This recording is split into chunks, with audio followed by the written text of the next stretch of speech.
Très bien. Alors, je m'appelle Daniel Ferreira Suarez. Je m'appelle Nashinski Vera. Je m'appelle Kevin Kouchi, j'ai 16 ans. Je m'appelle Pierre Letiec, on va dire que j'ai 18 ans. Je suis en première ES au lycée Paul Langevin à Suresnes.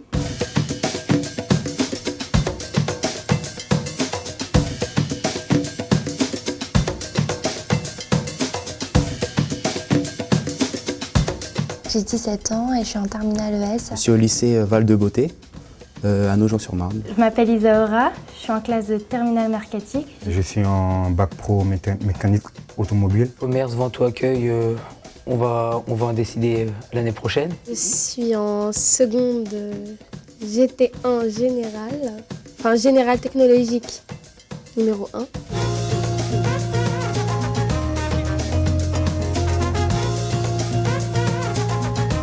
Mon projet de vie, ce serait de devenir notaire. Je veux devenir astrophysicien.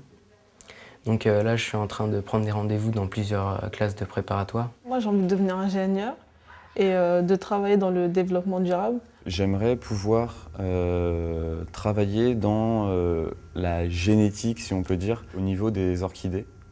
C'est une plante qui impose du bonheur. Mon projet de vie pour les années à venir, ce serait de partir étudier en Amérique latine le tissage traditionnel donc, du peuple mapuche. Mon projet de vie, c'est de devenir sage-femme.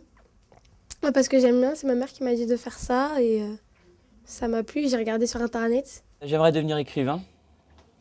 Donc je suis en train d'écrire un livre là, donc je dis pas que j'y arriverai, mais bon, j'espère vraiment que ma vie tourne autour de ça. Mon projet de vie, c'est d'avoir un bon métier, que je sois bien, avec ma famille, tout ça. On aimerait bien, je sais pas, être pilote d'avion, des trucs comme ça.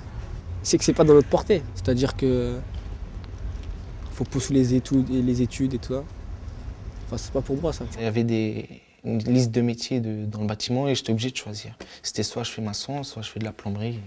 Après, je vais essayer d'intégrer une école de géopolitique à Saint-Denis dans le 93. Pourquoi pas intégrer Sciences Po, ensuite peut-être les carrières internationales, se diriger peut-être un peu plus sur la diplomatie. Faire un IUT l'année prochaine, ensuite intégrer une école d'ingé au bout de 2 ans, donc faire 3 ans, si possible un double diplôme allemand. Et j'aimerais beaucoup suivre une carrière de danseuse.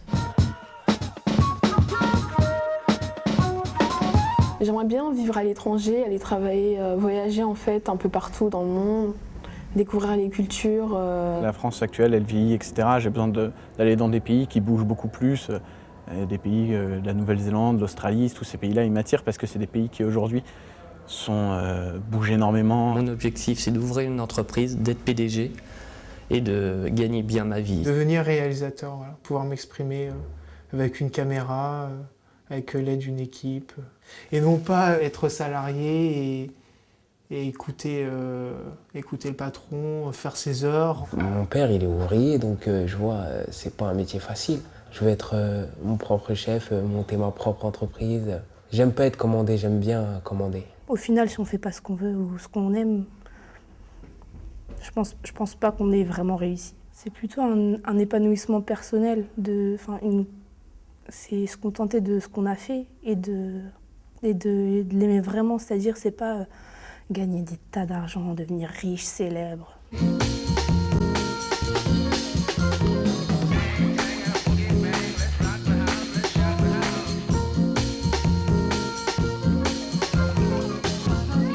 J'ai ma maman qui me parle souvent, qui me dit travaille, travaille, travaille, ne lâche surtout pas parce que c'est très important. Moi, j'ai pas eu la possibilité, tout ça, donc je vais tout faire pour que ma maman soit fière de moi et pour lui montrer que je peux réussir. Réussir à faire vraiment ce qui nous plaît, dégager de toutes les idées qu'on peut recevoir de nos parents, de l'extérieur, de toutes les pressions sociales, vraiment réussir à trouver même, parce que c'est pas évident de trouver ce qui nous plaît. La réussite, c'est un combat de tous les jours parce que après, Pour l'avoir envie de la réussite, je pense qu'il y a un moment, il faut avoir quelque chose dans sa vie qui fasse qu'on ait envie de réussir.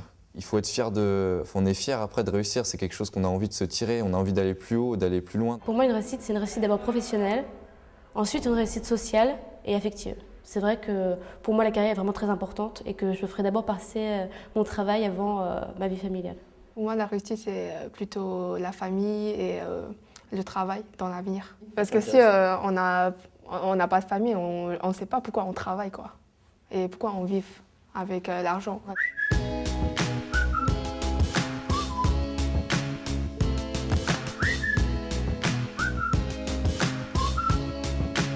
Pour moi, la réussite, c'est avoir un travail, avoir un logement, de l'argent. La vie de maintenant, elle est dure. Il n'y a plus beaucoup de travail maintenant.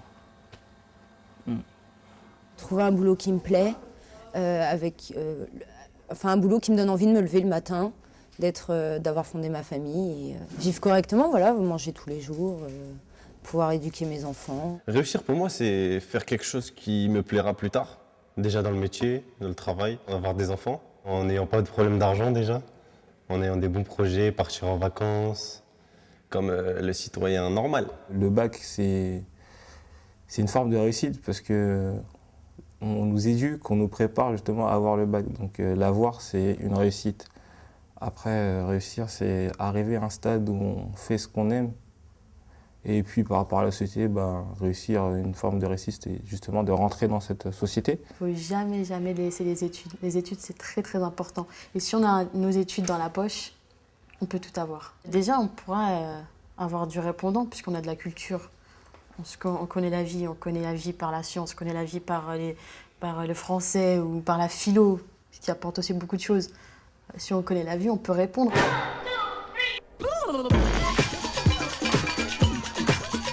À votre avis, que faut-il changer en priorité pour vous permettre de réussir? Changer déjà le système des transports. Il y a quand même souvent des problèmes de transport, des problèmes de train, des problèmes de bus, des moyens de transport qui sont surchargés. Donc déjà, si le trajet est plus facile, on peut peut-être y arriver en étant plus à l'aise, mieux. On est jeunes et on fait déjà ce que font nos parents, métro, boulot, dodo.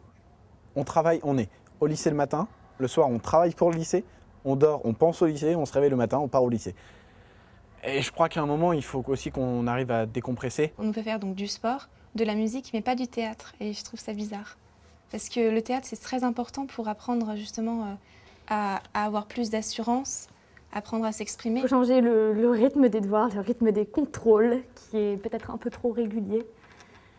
C'est pas nocif dans le sens qu'il faut plus du tout faire de contrôle, c'est fini, on fait table rase des exercices et des devoirs à la maison, mais pas tous en même temps. Il faut nous laisser le temps de respirer un petit peu.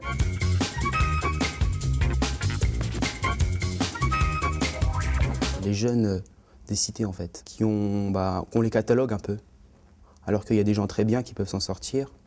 Donc ce serait d'arrêter de mettre des barrières à tout ça en fait, que tout le monde ait sa chance quoi. Je pense qu'il y a beaucoup trop de lycées qui sont laissés de côté, beaucoup trop d'élèves, beaucoup trop d'inégalités entre les lycées très privilégiés comme le nôtre et d'autres lycées qui sont beaucoup moins privilégiés, des inégalités sociales, surtout entre les élèves qui n'ont pas accès finalement au même enseignement. L'égalité c'est la base.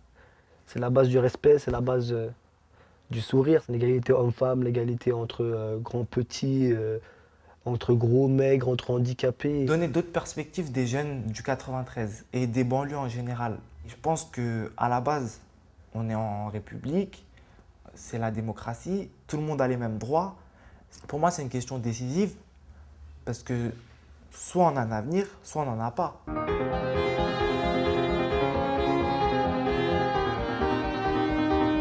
J'aurais préféré quand même qu'après le bac, on puisse déjà s'intégrer dans notre études pour notre futur métier, faire des stages, exercer un peu le métier, voir comment ça fonctionne et pour pouvoir après changer par exemple la voie d'orientation. Ma formation de notaire, j'aurais aimé la faire par exemple en alternance Et je trouve que pour trouver une entreprise, ça devient de plus en plus dur. Et l'excuse qui revient généralement, c'est qu'on manque d'expérience parce qu'on vient de bac, etc.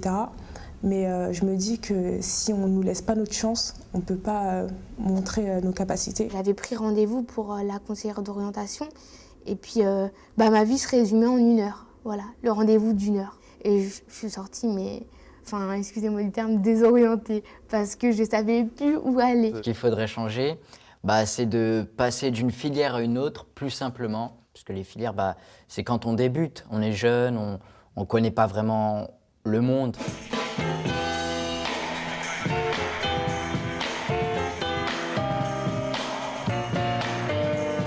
Une écoute peut-être plus attentive de la part des professeurs, de la part de l'équipe pédagogique en général.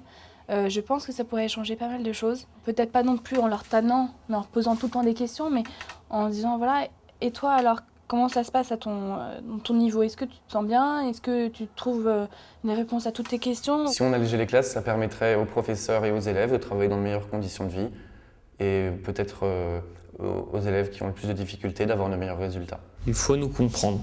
Quand on a des coups de gueule ou tout ça, il faut essayer de nous comprendre et pas nous réprimander. Parce que nous, on est jeunes, on se dit j'arrête, on arrêtera. Si personne nous tend la main, on continuera pas. Nous, on sait qu'est-ce qu'on vit à l'école, on sait qu'est-ce qu'on endure. Donc maintenant, on voudrait bien parler à quelqu'un. Eux, ils en parlent directement entre eux, ils n'écoutent pas les jeunes, ils prennent directement leurs propositions et bim, ça tombe sur nous. Mais nous aussi, on voudrait bien avoir notre mot à dire.